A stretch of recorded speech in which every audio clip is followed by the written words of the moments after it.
Keserakahan perlahan menyamar menjadi kewajaran. Kita menyebutnya ambisi, padahal batin kita perlahan mati.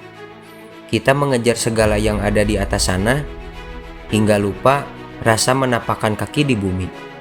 Sebelum jiwa ini habis terkikis, saya memilih untuk menepi, memunggungi kesibukan dunia, menanggalkan ilusi kemewahan, dan menuruni ratusan anak tangga menuju sebuah lembah, mencari kedamaian yang tak bisa dibeli oleh angka.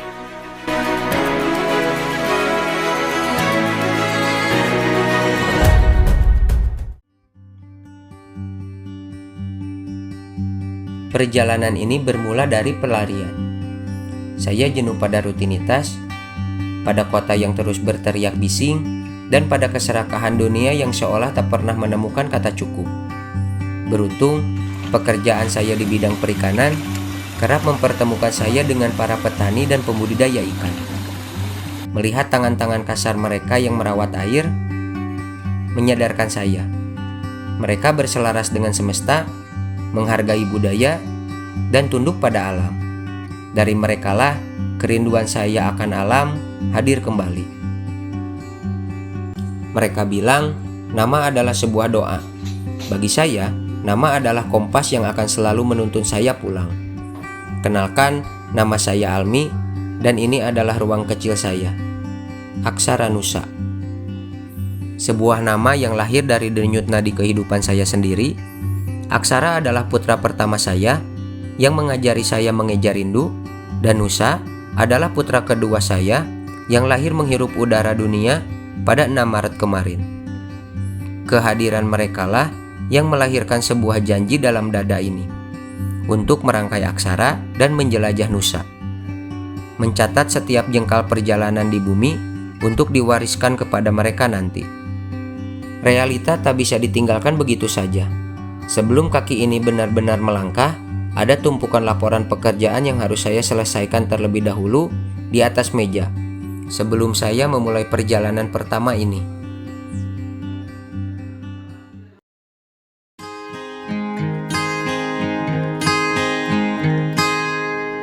Yang harus kalian tahu, saya bukanlah videografer handal. Di tangan saya tak ada kamera belasan juta, apalagi ratusan juta. Hanya sebuah ponsel sederhana, HP kentang, begitu orang-orang menyebutnya. Maka saya meminta maaf terlebih dahulu jika nanti rekamannya goyang atau mungkin gambarnya kurang sempurna. Ketahuilah, saya hanyalah seorang amatir.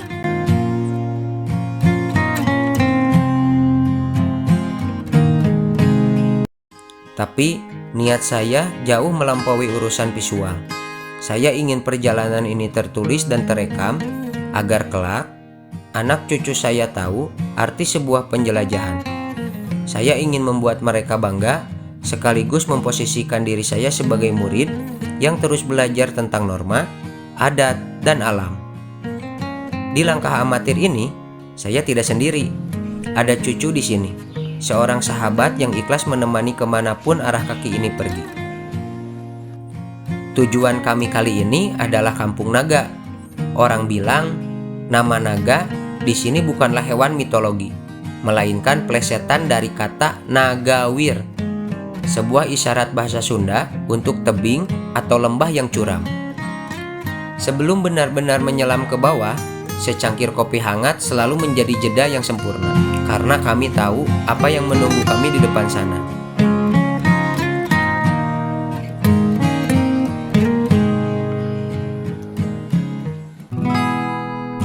Untuk memeluk lembah ini, ego kami harus ditundukkan oleh ratusan anak tangga batu dengan kemiringan nyaris 45 derajat. Langkah demi langkah pun kami turuni dengan hati yang ceria. Di bawah sana, aliran sungai Ciwulan yang membelah lembah terdengar mengalun bagai lagu penyambut tamu. Terik matahari siang mencoba menembus celah pepohonan, meskipun mengurangi sejuknya udara hari ini. Namun kalah oleh rasa bahagia yang akhirnya bisa memulai perjalanan kali ini yang sudah kami rencanakan sebelumnya. Beruntungnya, hari ini tepat pada hari Senin, sehingga tak banyak pengunjung yang datang, membuat lembah ini terasa jauh lebih intim. Setibanya di perkampungan, pandangan saya tertuju pada seorang ibu. Tanpa sempat saya tanyakan namanya, ia sedang sibuk menjemur padi yang akan ditumbuknya nanti. Kami pun mulai merajut obrolan yang hangat. Namun, sayangnya kedamaian itu tak bertahan lama. Seseorang datang, menyodorkan kamera gawainya. Ia sedang melakukan live streaming dan memecah keheningan obrolan kami. Suasana mendadak tak lagi kondusif. Takut membuat sang ibu merasa tidak nyaman, kami mengalah. Kami pamit dan memilih melanjutkan langkah menelusuri sudut perkampungan yang lain. Waktu merambat, panggilan zuhur pun mengudara. Kami mengambil air wudhu. Airnya luar biasa dingin dan segar, mengalir deras tanpa henti dari pancuran bambu. Seakan kemurahan alam di sini tak pernah mengenal kata habis. Kami bersujud di dalam masjid yang begitu sejuk. Mungkin karena tak ada beton penyekat napas, semuanya terbuat dari susunan kayu yang menenangkan. Usai merendahkan diri pada Sang Pencipta, kami pun disambut oleh riuhnya tawa di pelataran masjid. Anak-anak kecil berlarian lepas, memainkan permainan tradisional yang mungkin di kota sudah mati tergerus zaman. Senyuman mereka begitu indah, sebuah pemandangan yang menampar hati bahwa bahagia itu sungguh sederhana. Ia tak butuh layar menyala, ia hanya butuh kaki yang berpijak pada tanah dan kawan yang nyata.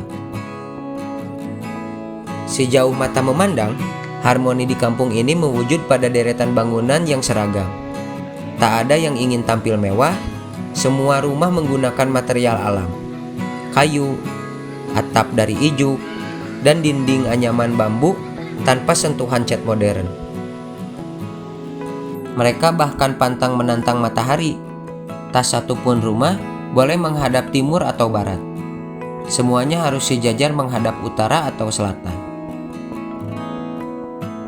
Di sini, gelap bukan berarti kelam. Saat malam turun, masyarakat adat menolak listrik. Bukan karena tertinggal, tetapi demi menjaga keselarasan. TV dan radio pun tak mendapat ruang. Sebagai gantinya, pendar cahaya lampu minyak pelita atau cempor menemani malam mereka. Aroma asap dari hawu atau tungku kayu bakar mengepul di setiap dapur, merawat kehangatan obrolan keluarga. Kehidupan di sini bergerak di atas harmoni. Meski ayat suci dilantunkan di masjid, mereka tetap memeluk erat warisan leluhur yang disebut papagon adat. Di batas desa, terdapat hutan larangan atau hutan titipan yang sangat disakralkan. Tak ada satupun yang boleh memasukinya.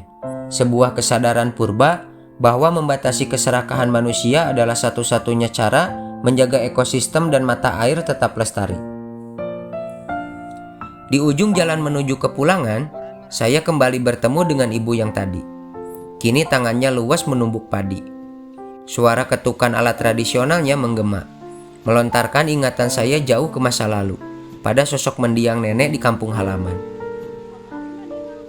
Setiap langkah yang ditarik mengingat saya pada satu kepastian, yaitu perjalanan pulang yang selalu menuntut harga yang lebih mahal. Ratusan anak tangga yang tadi dengan riang kami turuni, kini menjelma menjadi tebing ujian yang menguras tenaga. Tarikan napas yang semula teratur, perlahan berubah menjadi helaan yang tersengal. Sesekali, saya harus menyerah pada lelah. Memilih duduk diam di tepi undakan batu. Membiarkan peluh membasahi baju. Serasa tersenyum pahit, mengakui raga yang sudah lama tak diajak olahraga, dan usia yang diam-diam semakin tua. Di sela nafas yang memburu itu, saya memandang kembali ke arah lembah. Tiba-tiba, ratusan anak tangga batu ini terasa seperti miniatur dari kehidupan modern yang kita jalani setiap hari.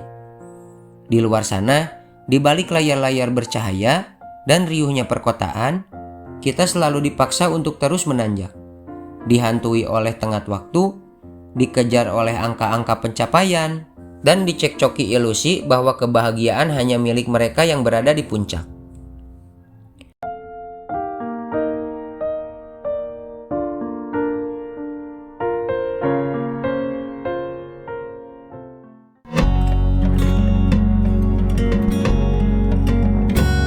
Kampung Naga menampar ego saya dengan cara yang paling lembut. Lembah yang menolak terang ini mengajarkan sebuah rahasia besar, bahwa tertinggal dari bisingnya modernisasi bukanlah sebuah kekalahan, melainkan sebuah kemewahan yang langka. Saat dunia modern mengukur kehebatan dari seberapa banyak hal yang bisa kita kumpulkan, masyarakat di bawah sana membuktikan sebaliknya, bahwa kemerdekaan yang sejati justru lahir dari seberapa banyak hal yang berani kita lepaskan. Memilih untuk menepi, merawat tradisi, dan merasa cukup adalah bentuk perlawanan yang menurut saya yang paling gagah.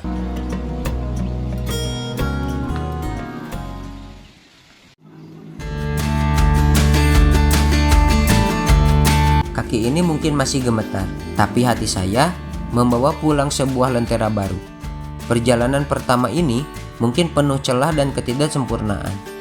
Namun, dari ketidaksempurnaan itulah sisi kemanusiaan kita terekam, menjadi pengingat untuk anak saya dan mungkin untuk Anda yang sedang menonton video ini, bahwa sesekali tak apa-apa untuk berhenti berlari. Lembar pertama dari catatan perjalanan ini harus saya tutup di sini.